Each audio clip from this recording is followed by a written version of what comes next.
दर्शक बंधु जदि टमाटो चारा आप ग्राफ्टिंग करके लगे चाहूँ ताले भिडियोटी को निश्चय देखूँ। खूब सहज आप ग्राफ्टिंग करेंगे। ग्राफ्टिंग करके चारा लगेले गछ शीघ्र मरे ना, गचरे झाउला रोग आसेनी एवं भरपूर मात्रा रे फल आसता एवं बहुत दिन पर्यंत फल धरे। पाखापाखि 2 वर्ष पर्यंत गछ बंचिक रहे। तेणु केमती ग्राफ्टिंग करेंगे आसंते से विषय जानिबा। ग्राफ्टिंग करके चारा लगेले गछरे आपण खूब शीघ्र फल पाइपर। यही भिडियोटी देखला परे आपण भी आउ केबे चारा किणिकी लगेबेनी, निज घरे आपण ग्राफ्टिंग करके लगेबे। तो आसंतु केमती जानिबा। प्रथमे आमको किछि मेच्योर डाल संग्रह करिया पई पड़िबो। जो गछरे फूल आस्थिबो किंबा फल धरिबा आरंभ हो जाइथिबो सेमती गछर डाल संग्रह कले गछरे शीघ्र फल धरिबो। एमती आपण 5 ରୁ 6 इंच लंबार डाल 2टी किंबा 3टी संग्रह करनियंतु।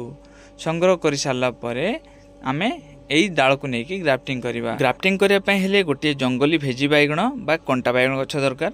ये गछ देह जाक कंटा टिके सावधान सह से ग्राफ्टिंग करने पड़ता है, किंतु ग्राफ्टिंग कले 2 ରୁ 2.5 वर्ष पर्यंत गछ बंचिक रहे एवं फल दिए। ए गछ को प्रथमे जेकोसी कुंडरी लगेबे, गछ टिके बड़ हबो। टमाटो डाल जीतिक मोटा गछ मध्य हमर सेतिक मोटा आइथिबा दरकार करे देले सेइथिरे आमे ग्राफ्टिंग कले ग्राफ्टिंग हमर सक्सेस हबो। प्रथमे आमे तार पत्र गुड़िक काटिदेबा। तलकू गोटे कि 2टा पत्र रखिकी आउ बाकी जाक पत्र एवं अग काटिकी ता देहरे थिबा कंटा गुड़िक आमे गोटे ब्लेड साहाय्य की सफा करदेबा। ब्लेड आमर नुआ होइथिबा दरकार करे। जदि पुराना ब्लेड होइथाय ताकू आमे टिके सैनिटाइज करनेले भलो। एबे टमाटो डालर मूल पटटी आमको काटिकी समान करिया पई पड़िबो एवं 2 पट ए ब्लेड साहाय्य काटिकी टिके आमको भी कटिंग करना पई पड़िबो। पाखापाखि 1.5 इंच पर्यंत एमती आमको टिके तिरछा कट करिकी पूरा भी आकार करना पई पड़िबो। किंतु भी कटिंग कला बेले टिके सावधान सहकारे करिया पई पड़िबो। एटा जेमती भांगी न जाए, कहीं टमाटो डाल बहुत नरम। आउ गोटे जिनिस ग्राफ्टिंग करिया पूर्व ब्लेड सह निज हाथ को मध्य सैनिटाइज करिया पई पड़िबो, नहले एथिरे फंगस लागिवार संभावना रही थाए।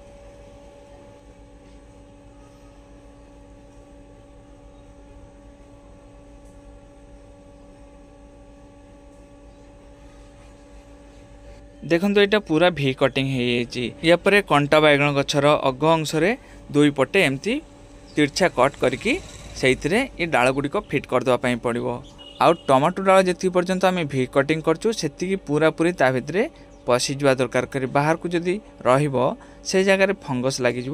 तेणु जी डाल आम भी कटिंग करचु से डाल आमर कंटा बैगण गछरे पशिवा दरकार करे। से हिसाब से आम टिके तिरछा कट करके लगेबा एवं गोटे ग्राफ्टिंग टेप देके एमती बांधवा।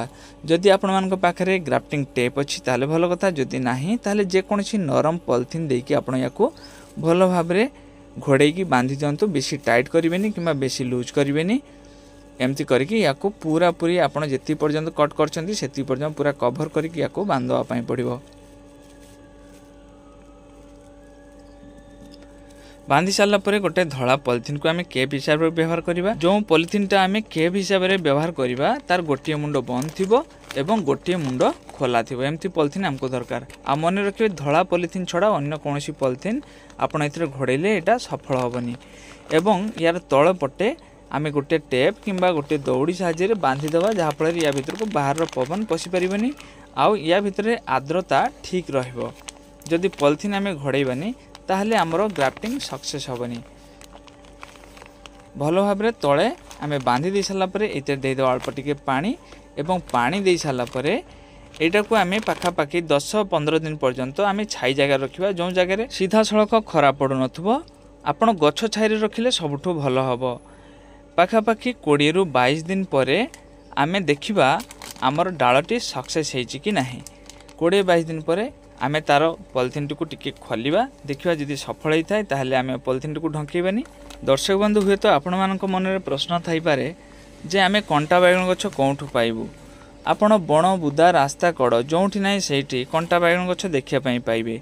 जदि कंटा बैगण गछर फल होता है आपण सेठू फल तोलिकी आनिकी तार मंजी नेकी चारा करि परिबे, नहले आपण तार चारा आनिकी भी लगेकी ताको ग्राफ्टिंग करि परिबे। सेइतरे 20-22 दिन पर देखंतु जो 2टी डाल मु लगे से 2टी डाल पूरा सफलपूर्वक ग्राफ्टिंग होइछि एवं बड़ मध्य हवा आरंभ होउछि। किंतु यार मूल पटे 2 ରୁ 3टा कंटा बैगण डाल बाहरी ए दुई तीन टा डाल को भांगी नष्ट करदे पड़ो नहले आमर टमाटो डाल ग्रो करनी यही डाल गुड़िक ग्रो कर पॉलिथिन टी खोली सारा पर कंटा बैगन गछर डाल पत्र जहाँ भी थी से गुड़िक भांगिक अलग करदे पड़ो एवं यहाँ को 2 ରୁ 3 दिन पर्यंत टिके छाई जगह रखापी पड़ो तापर या नहीं खरार रखिले गछटी बंचब ना सीधा सड़क पॉलिथिन जो दिन खोलिए जब सीधा सड़क खरा रखुंट ताले गछटी निश्चय मरिब किछि दिन पर से गछरे देखंतु फूल एवं टमाटो धरिबा आरंभ होईची जदियो एटा को मु माने सीजन रे लगेनी सीजन बाहर लगेची माने शीत दिनर टमाटो चारा तार डाल आनिकी मु ग्राफ्टिंग करके एटा गरम दिन लगेची